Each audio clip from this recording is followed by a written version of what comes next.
পরিবর্তনের হাওয়া বইতে শুরু করেছে ইরানে। ইব্রাহিম রাইসির মৃত্যুর পর দেশটিতে আগাম নির্বাচনে খেল দেখাচ্ছেন সংস্কারবাদী নেতা মাসুদ পেজেশকিয়ান। পেশায় হার্ট সার্জন ছিলেন তিনি, কিন্তু নাম লিখিয়েছেন রাজনীতিতে, সামলাচ্ছেন স্বাস্থ্যমন্ত্রী এবং ডেপুটি স্পিকারের মতো পদও।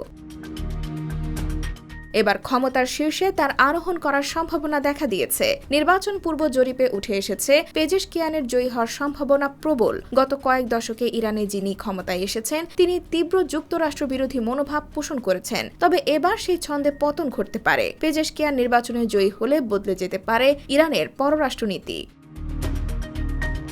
কয়েকদিন আগেই তিনি জানিয়েছিলেন নির্বাচিত হলে যুক্তরাষ্ট্রের সঙ্গে সম্পর্ক উন্নয়ন করবেন তিনি। শুধু যুক্তরাষ্ট্রই নয়, ইসরায়েল ছাড়া বাকি সব দেশের সঙ্গে সম্পর্ক ভালো করতে চান পেজেশকিয়ান। আগাম এই নির্বাচনে কট্টরপন্থী সাইদ জালিলির সঙ্গে পেজেশকিয়ানের হাড্ডাহাড্ডি লড়াই চলছে।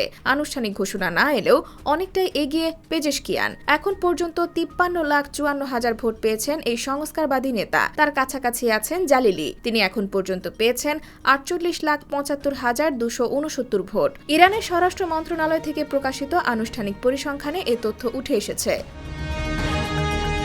হাসান রুহানির শাসনামলে করা পরমাণু চুক্তির একজন কট্টর সমর্থক ছিলেন পেজেশকিয়ান। প্রভাবশালী পরিবারের সদস্য বা দুর্নীতি না করেই ইরানের রাজনীতিতে নিজের জায়গা শক্ত করেছেন তিনি। দুর্নীতি বিরোধী কঠোর অবস্থানের কারণে নির্বাচনে তিনি জনপ্রিয় নেতা মাহমুদ আহমেদিনেজাদের সমর্থক ভোট পাবেন বলেও মনে করা হচ্ছে। তবে বিদেশ নীতি নিয়ে ইরানের সর্বোচ্চ নেতা আয়াতুল্লাহ আলী খামেনির সঙ্গে তার স্পষ্ট বিভেদ পেজেশকিয়ানের পথ কঠিন করে দিতে পারে।